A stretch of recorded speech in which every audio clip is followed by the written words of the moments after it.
Let's dive into knowing your why, the second thing that I want to challenge you with. Simon Sinek wrote this book called Start With Why. And if you haven't read it, I highly encourage you to add it to your reading list. If you're a leader, he also wrote a book called Leaders Eat Last, which I love as well. And in this book, he has this thing that he created called the Golden Circle. And he talks about knowing your why. And most people, he said, know their what. So what do? You're a teacher, you're a principal, whatever you are, you know what you are and what you do. But he challenges you to really get to the core of your why. He actually has a TED Talk on this as well. It's an older TED Talk, but if you just Google it on YouTube, it'll come up.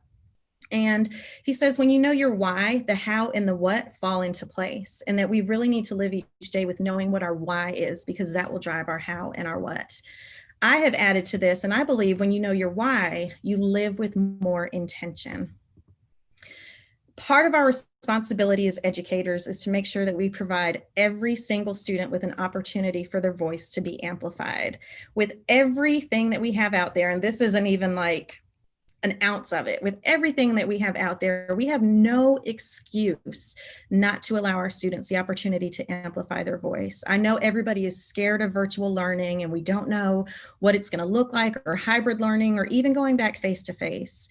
Virtual learning and remote learning, and they're not scary words. We have a huge opportunity to transform education as we know it. And these tools will be the vehicle to help us get there. I want you to remember, though, these tools are never the answer.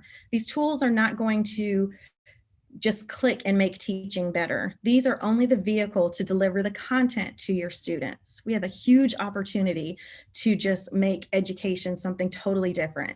And I hope that we do. And I also hope that when we get back to a new normal, because it's not going to be an old normal, it will be a new normal. I hope that education looks different post-pandemic as well, with the use of everything that we have. With everything that's out there, I don't want you to be scared. I don't want you to let the fear of what could happen make nothing happen. Don't be scared. Try new things. Tell your students, hey, we're going to try new things. And if it works, great. If it doesn't, let's pivot and do something else. But at the same time, don't let the fear and insecurities or limiting beliefs of other people limit what's possible for you. Just because something doesn't work in the classroom next door to you doesn't mean that it's not going to work for you and your students. Because you're establishing those relationships, that is what is going to make things happen in your classroom, because your students know that you care. You have fostered a risk-taking environment, and they're not afraid to take risks. They're going to jump in full force whenever you're ready to try something new. So don't let those insecurities or limiting beliefs limit what's possible for you.